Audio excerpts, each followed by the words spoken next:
community in shock after a woman is found dead in her Tamarac home tonight.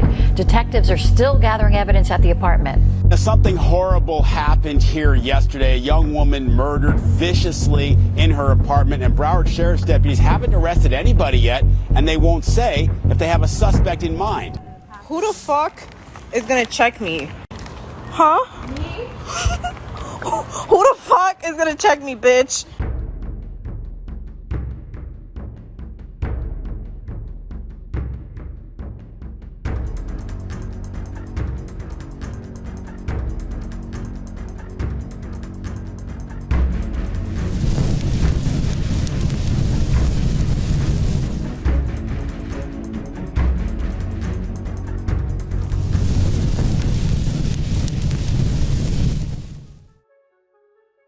"23-year-old Kayla Hodgson was ambitious, beautiful, and full of life. Those closest to her described her as warm, social, the kind of person you wanted in your corner. She worked the nightlife and event circuit, waitress, bottle girl, the kind of gigs that put you right in the middle of the energy. Birthday parties, club promotions, corporate mixers, and she was good at it. In the past 18 months alone, her work had taken her to St. Martin, Tulum, Las Vegas, and New York. Now, Kayla was in a period of casual dating.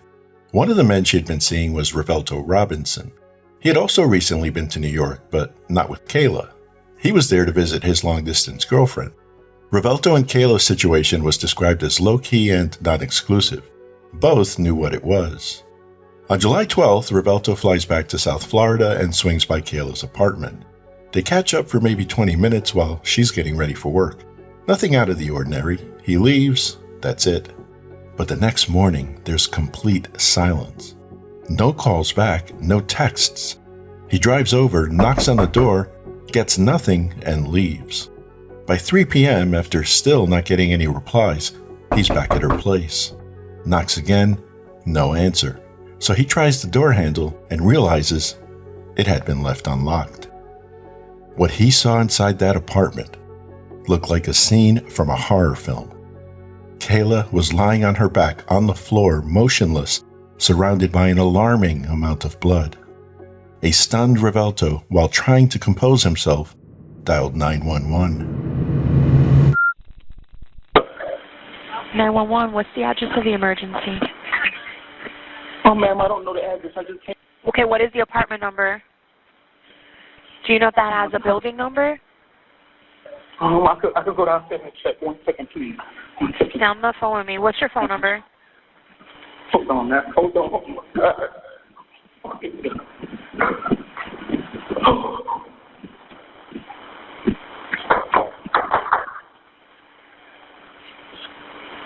All right, stay on the phone with me. We have a call entered already for fire rescue, okay? Tell me exactly what happened. Oh, my God. Oh, my fucking God.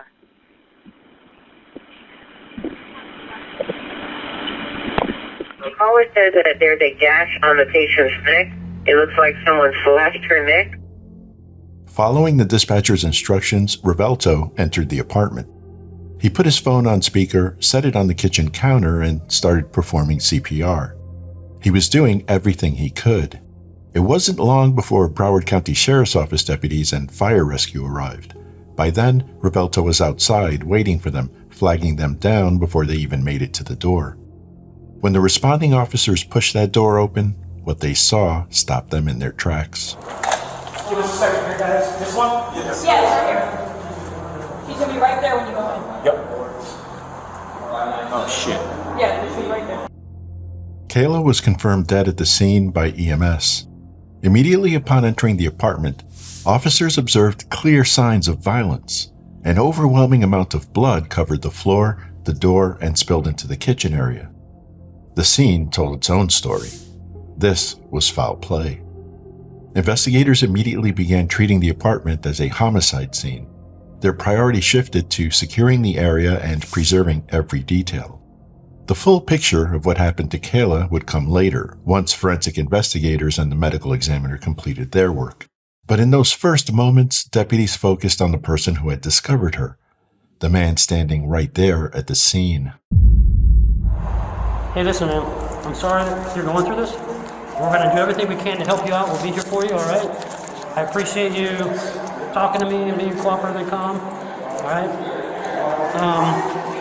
We're going to have a million questions to ask you. Just bear with us, all right? Okay, so how do you know her? That's like my girlfriend. We've been messing around for like over a year now. Okay. So what happened? When's the last time you spoke to her? And I want to block access. Yesterday. Yesterday? What time? Right before she went to. Matter of fact, I came here yesterday to pick up some money from her around. I had a flight. I came in. I had a flight. I say I got here around 7 o'clock. 7 o'clock yesterday, and then she broke the party. Hold on. You were here yesterday at 7 o'clock. 7 o'clock. PM or AM? PM. 7 PM, you were here. Yes. And she was here. She was here. It was her and her dog. You said you picked up money from her? Yeah, I picked up money from her. I had some money because I do real estate. Okay. And I had some money wired to her. Oh, I okay. got the money from her. Okay, hold on one second. Where is her dog now? Her what? Her dog. It's not. I thought it was in her home and her mother. It might be, I don't know, okay. Okay. I didn't search the house when I was in. Okay. So you picked up money from her yesterday, last night, and then what'd you do? I went home. Okay, and then what? That was it. I was home all day. I was home all night. Okay. And this morning, today I got up. I called her. She wasn't answering because I know she worked the party last night. I know she's a bottle girl at a party. She what? She's a bottle girl at a party. She works a Jamaican party every weekend. Hold on. Every Tuesday, I mean. Where's that at? It's right down the road in this plaza down here. I don't know the exact place, but it's a plaza. On Commercial or no? In Lauderhill? On Commercial. On Commercial? Yeah, I think it's on Commercial. So she works a Jamaican party every Tuesday night? Every Tuesday. She's a bottle girl. Yeah, she's a waitress.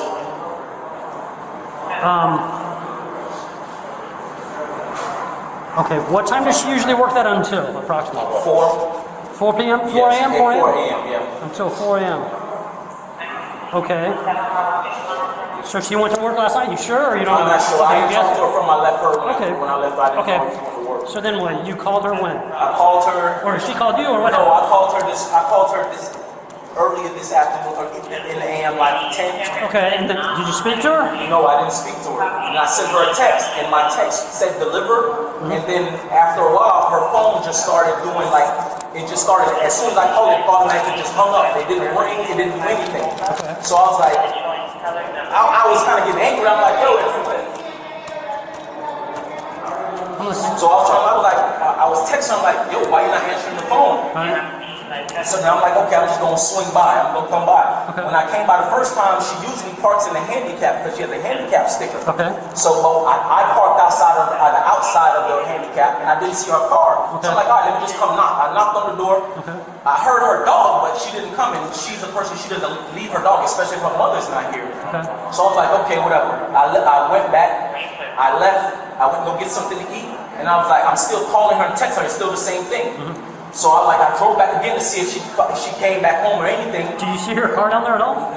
When I came back the second time, I went around the loop. I looked through the gate. I seen her car parked on the outside of the apartment complex. So I drove my car around and I looked at her license plate because when she comes to my house, I have to register her car. Mm-hmm. So I looked at the license plate. I'm like, that's her car. So now I come up, now I'm banging on the door because I'm like, your car is here. I'm banging on the door. Okay. And then I just checked the door. And when I checked the door, it opened. And she was right there. Has she been depressed? Has she been saying things she wants to hurt herself? Right? No, she's not that type of person. She's not that type of person. She's a happy-go-lucky person. She's happy. When you picked up money from her yesterday at 7, was everything cool then? Yeah, everything was good. Everything was cool with us. Okay. Everything was cool with her. Okay. Put your hands. I just want to see you. Back up a little bit. Back up a little bit. Oh, back up. A little bit. Sorry. Yeah. Okay. Okay. This obviously it looks like. What hand are you? Right-handed or left-handed? I'm left-handed. Left-handed. Okay. Okay. Okay. Just don't do me a favor. Just don't wipe your hand. Just leave your hands like that. If you need anything from us, just let us know. Okay. Do me a favor. What's her name is getting a log for? What's her name? Can you do me a favor?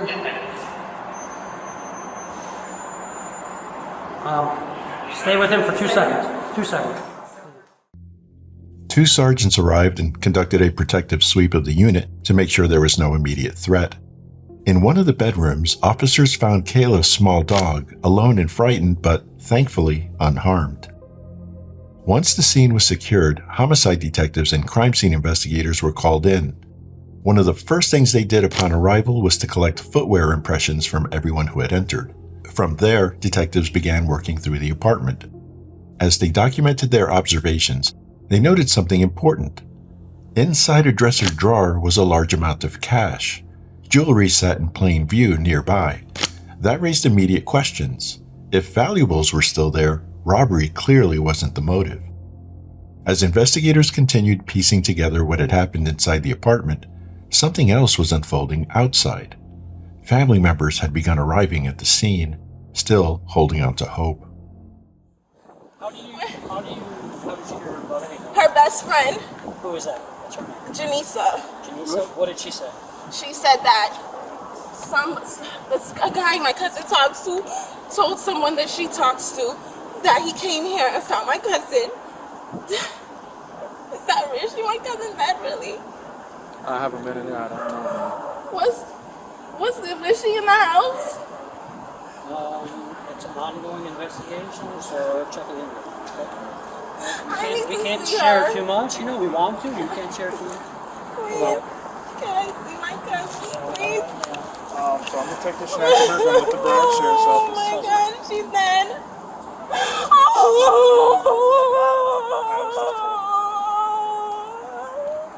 Very sorry for your loss. While Kayla's family, including her mother, stood outside trying to process the devastating news, investigators inside the apartment were beginning to grasp just how violent the attack had been. The injuries pointed to what detectives sometimes refer to as overkill, a level of violence that almost always signals something deeply personal. And when that's what you're looking at, you start with the people who knew her. But at that moment, detectives had nothing, no suspect, no motive, no idea why Kayla had been targeted. Then, the video came in. Security footage from the apartment complex captured a figure dressed entirely in black, mask on, baseball cap pulled low. Based on body type and movement, detectives believed they were looking at a woman. Her arrival and departure placed her at the complex squarely within the window of the murder. They pulled still images and started showing them around to everyone in Kayla's circle. Nobody recognized her. With no other leads, the investigation hit a wall.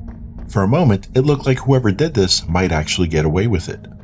Then, Kayla's former boss reached out to Kayla's best friend, Janisa, who had been out of town. She described the woman in the still image, her build, the way she carried herself, and then it clicked. Janisa remembered someone who had been harassing Kayla on Instagram, someone with a very similar physical profile. When they pulled up the account, investigators found the profile of 28-year-old Sakiyna Thompson. Is anyone harassing her, bothering her, anyone she's in like active problem with? Like the only person she's ever had an active problem with, because Kayla doesn't have problems with nobody, male or female, like she doesn't entertain it. She would normally just ignore it, would be Terrence's girlfriend. From the moment they met, she would always she started antagonizing her. She messaged her on Instagram, literally the first day they met. She messaged her on Instagram. And do you know when they met originally, how long she's known Terrence for? Yeah, since August 28th, I believe. Of 2021? Of 2021, yes. And what was that problem they had? You said from the first day, what was the problem that they had that day? Basically, she reached out to Kayla, to see if Kayla was with the gentleman and Terrence, and I don't believe Kayla responded. I have a screenshot of their DMs when she DM'd her. Do you know why that happened? Like why she DM'd them? They just met that day. Why is this girl DMing her right away? That's exactly what Kayla thought. And when Kayla messaged the gentleman and asked him, you have a girlfriend you didn't let me know about, he denied it. He said he don't have no girlfriend. He doesn't know none of that. Like he has an ex. That's what he claimed it as, his ex. So Kayla continued to speak to him. In August 2021, Kayla was in New York City working at an event with Janisa. They met Terrence for the first time that night and were invited to an after party with him and his friends. Kayla and Terry were dancing close, and videos were taken and uploaded to his Instagram. Kayla was tagged, and not long after, she received a message from someone whom she had never met, Sakiyna Thompson. It said, "Give me a call, please." Kayla responded, "What is this regarding?" Sakiyna replied, "The guy with the braids, was he trying to talk to you, or do y'all talk? That's all I want to know." According to court records, Kayla blocked Sakiyna at that point. Over the next year, the tension between the three of them continued to simmer. Janisa later recalled seeing Sakiyna at a bar where Kayla and Terrence had planned to meet. She was waiting nearby in sweats with her hair pulled back as if ready for a confrontation, but the encounter never happened. Janisa describes a threatening follow-up message later sent by Sakiyna. The next day in the morning, she messaged her again. "It's you not answering when you could be a female, meanwhile I'm sitting here pregnant. The stick part is if y'all really talking and hanging out, I want you to know I'm not coming easy on either of y'all." Okay, that's Shaki sending that to Kayla. Yeah. Just 2 days after sending that threatening message to Kayla, Sakiyna suffered a miscarriage. She later admitted she was deeply offended that Kayla continued seeing Terrence despite knowing that she was pregnant. But for Sakiyna, the pain didn't stop there. Weeks later, in September 2021, she discovered Terrence cheating with a 19-year-old. She confronted the girl online, got the full story, and walked away from Terrence. They didn't speak for weeks, but near the end of October, they were back together. Things seemed okay until New Year's Eve when Sakiyna noticed 14 missed calls from Kayla on Terrence's phone. He claimed he was ignoring her. When Sakiyna later went through his phone, she found telegram messages from Kayla that read, "All right, Terry, I'll leave you alone for good. I just wanted some clarity. Stay safe." Blocked on Instagram and admittedly feeling petty, Sakiyna fired back at Kayla through a telegram message. "LMFAO, you should have listened to me, you big dummy. You look sad blowing up his phone." Kayla didn't back down. She responded, "You're just mad because I didn't give him no blank and I still got trips, gifts, and money." It was around this time there was a noticeable shift in the tone of Sakiyna's Instagram posts. Bitches be talking about me thinking I ain't gonna go look on their page. I be looking at y'all page and y'all can't talk about me because I still got one bitch. I'm gonna smack the wig off and then I'm gonna change. Despite the ongoing drama, Sakiyna tried to work things out with Terrence. By February, she was pregnant again. But less than 6 weeks later, she suffered a second miscarriage around the same time she discovered Terrence had been unfaithful once more. This time, it wasn't Kayla. It was someone else entirely. For a short while, it seemed like that might finally be the end of the relationship. But by Memorial Day weekend of 2022, the two had found their way back to each other in Florida, and Sakiyna had become pregnant a third time. Terrence took the news well, telling her, "We have to stop this toxic thing we're doing. We're about to be parents." But Kayla wasn't gone from the picture.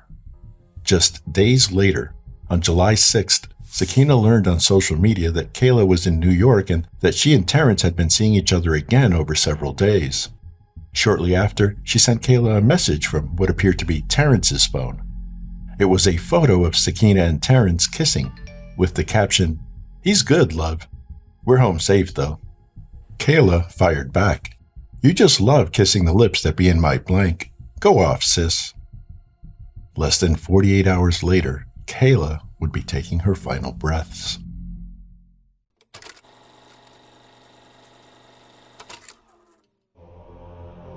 The messages between Kayla and Sakiyna revealed a pattern of jealousy, resentment, and escalating hostility. But for detectives, motive alone wasn't enough. They needed evidence placing Sakiyna at the scene of the murder. That's when a break in the case came from an unexpected place. Kayla's former boss, who worked for Spirit Airlines, recognized the name Sakiyna Thompson in an airline database. This prompted detectives to subpoena the official flight records. Those records confirmed that Sakiyna Thompson had flown to Fort Lauderdale the day before Kayla was killed. From there, investigators began following the trail. Airport surveillance captured her getting off the plane and waiting in the rideshare lane. Lyft records showed she was picked up and taken to the Plaza Hotel. hotel surveillance, then placed her at the front desk, checking in. Piece by piece, the timeline was coming together, but the moment that truly cracked the case came from a mistake. In the middle of the night, Sakiyna knocked on the wrong door. All right, as I mentioned back on July 13th, unfortunately, there was an incident here at Tamarac Village Apartments where someone did lose their life. On that evening, from my understanding, I made contact with your mom a couple days later, and she had informed me that someone had stopped by here unexpectedly about 2, 3 in the morning. Is that correct? Yeah. Okay. In your own words, could you just tell me about what happened that night? So it was around like 2:30 maybe. I heard a knock at the door, so I looked through the peephole, but I wasn't sure who it was. But I seen there was a woman, and she was kind of standing off to our right, well, your left side, but my right. And when I opened the door and I poked my head out, she was talking to me. She was kind of not looking, like she was looking, but like over her shoulder. And then at one point she turned and she pulled her mask down. And she told me that she looked like someone took her bag. Like she put a bag down on the stairs, walked around the complex, told me she came back and her bag was gone. And she said, I knocked on everybody's door, or I'm knocking on everybody's door on this floor because somebody on this floor took it. She said she heard a door open and then it closed. And then I was like, I don't know what you're talking about. I don't have your bag, whatever. Then she asked me how old I was. I was like, I'm 16, whatever. And then after that, I told her I didn't have her bag, and I closed the door. She left. Well, I guess she left. I'm not sure. Because after that, I just turned around and went back in my room. Then about probably like 20 minutes later, I started hearing banging at the door. Like it was like somebody was aggressively banging. But I didn't come out my room like see who it was. But I called my mom, told my mom that there was somebody banging on the door. Okay, so when you heard the banging, you didn't look out the peephole or anything? No. Okay, it was a short time after she was here, though? Yeah, I just stayed in my room. I didn't even come out. Okay. And this person that came to the door, do you remember what she looked like or what she was wearing? She had on like kind of like a coat, a Yankees cap, like black sweatpants, and I'm not sure what type of shoes they are, but I know they're like really expensive. The resident easily identified Sakiyna from a photo lineup. Also, remember those expensive shoes the resident mentioned? Investigators compared surveillance images to Sakiyna's Instagram photos and found her posing in the exact shoes she was wearing when she arrived at Kayla's apartment, a distinctive pair of Prada Cloudbust sneakers retailing at $1,200. That was enough to secure a search warrant for her phone records. Combined with surveillance footage and rideshare data, detectives were able to reconstruct the likely timeline. Sakiyna arrived at Kayla's apartment around 2 a.m., but Kayla wasn't home yet, so she waited. 30 minutes passed, then an hour. Nearly 3 hours later, Kayla finally returned. What followed was a brutal attack. The autopsy found 37 sharp force injuries, including a fatal wound to the neck. Investigators believe Sakiyna attempted to clean herself up and reposition the body before leaving the apartment, wearing some of Kayla's clothing and taking her personal items. She then returned to the Plaza Hotel. Kayla wouldn't be discovered for nearly 12 hours. But by then, investigators already had the evidence they needed, including Sakiyna's DNA, which was found under one of Kayla's fingernails. With surveillance, travel records, witness identification, DNA evidence, and more, investigators had ample probable cause for an arrest.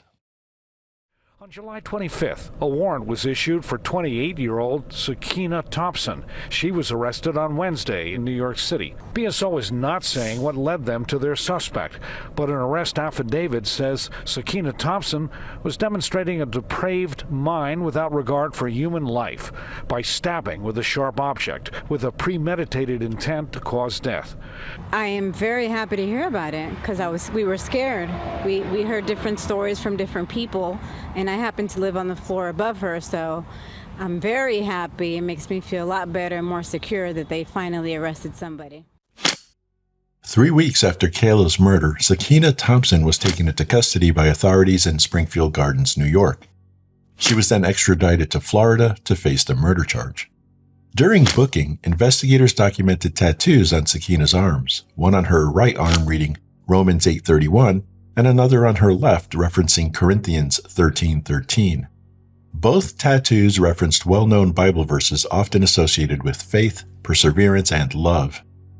After her first appearance, the judge ordered that she be held without bond pending further proceedings. While awaiting trial in jail, Sakiyna wrote a letter to the judge asking to be released so she could give birth to her child outside of custody. The request came less than 3 weeks before her expected due date. An excerpt from the letter states, "I'm writing this letter in hopes of finding mercy from the court to allow me to give birth outside of jail while also fighting my case. Please have sympathy for me, being that I am a first-time mother and have no priors." Ultimately, the request was denied and the case would move forward to trial. The trial of Florida versus Sakiyna Thompson began on September 29, 2025. Prosecutors built their case around the idea that the killing was the result of a deliberate trip and calculated actions. It was not spontaneous. They told the jury that Sakiyna had carefully planned the attack, flying from New York to Fort Lauderdale, booking a hotel room nearby, and waiting outside Kayla's apartment in the early morning hours before confronting and fatally stabbing her. The defense did not dispute that Sakiyna traveled to Florida or that she intended to confront Kayla about their shared relationship with Terrence, the father of Sakiyna's child. But they argued the encounter was not a premeditated murder. To support that argument, the defense took the unusual step of calling Sakiyna herself to testify. State prosecutors questioned Sakiyna Thompson about why she stabbed Kayla Hodgson to death inside of Hodgson's Tamarac home 3 years ago. Thompson told jurors she went to Hodgson's apartment uninvited to talk woman to woman about dating the same man. Thompson claims Hodgson attacked her. Punching me. Punching you where? My face. Where on your face? Point to it for us. I don't remember, but everywhere on my face. You don't remember where she was punching you in your face? In my face. I mean, this is why you killed her, right? No. Right? No. It's not? No. You didn't kill her because she was fighting you? No, I killed her because she took the glass from the hookah and slashed me across my stomach. Thompson says she was 2 months pregnant at the time. She says Hodgson cut her stomach with a piece of glass. Thompson grabbed the glass and then blacked out. She allegedly awoke to Hodgson dead on the floor. Gruesome autopsy photos of Hodgson's body show she was stabbed dozens of times. I wasn't really walking over the blood, I was walking in the blood. You walked in the blood? Yes. With what shoes? The BB shoes. I changed my shoes. Thompson admitted to changing into the victim's clothes, cleaning up some of the crime scene, and being too scared to call police. She also threw evidence in the trash. No, she's getting close enough because my jacket was cut up. Okay, your jacket was cut up? My jacket was cut up. Okay, and what'd you do with that jacket? Threw it away. In the months leading up to the killing, Thompson admitted to getting upset when Hodgson blocked her on social media. The state says she was upset enough to kill. You wrote her on IG and she, in fact, ignored your message initially, correct? Correct. And that made you angry? Correct. After hearing weeks of testimony from investigators, forensic experts, and witnesses, the jury deliberated for just 1 hour. They did not buy Sakiyna's self-defense argument, finding her guilty of first-degree murder and the killing of Kayla Hodgson. Before the sentence was handed down, Kayla's family addressed the court, sharing the devastating impact her death had left behind. I'm Melanie, Kayla's biological cousin and big sister at heart. On July 13th, around 3:30, I received a phone call that Kayla was found dead in her home. The very first question I asked God in the midst of all my tears laying on the floor was, who would do this to Kayla? You see, Kayla was the type of person that you didn't get to meet twice in life.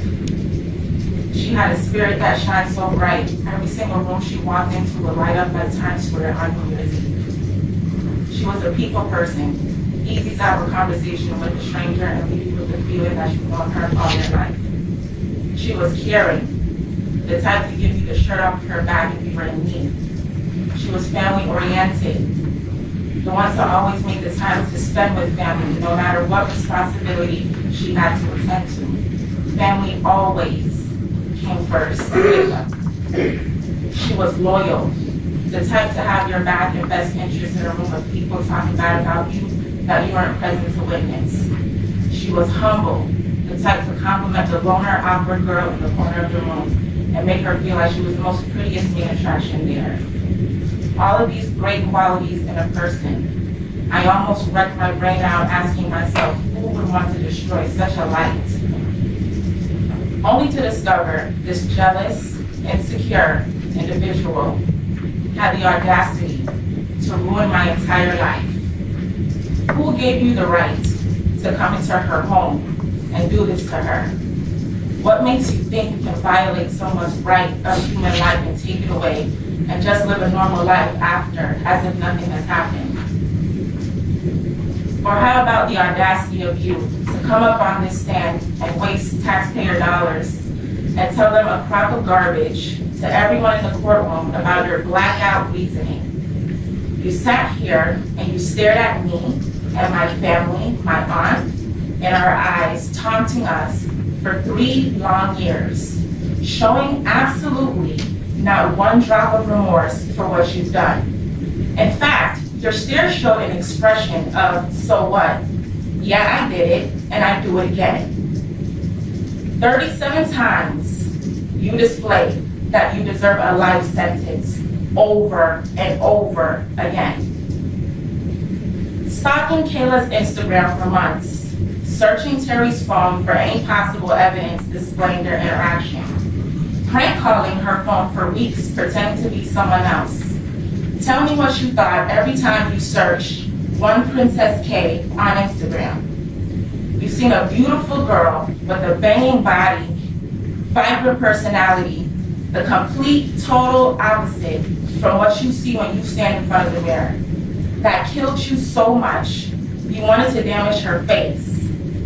That's why you did what you did. But know this, if Kayla was alive, even with those scars on her face, she would have still been the most beautiful girl in the room. She would be more gorgeous than you could ever be.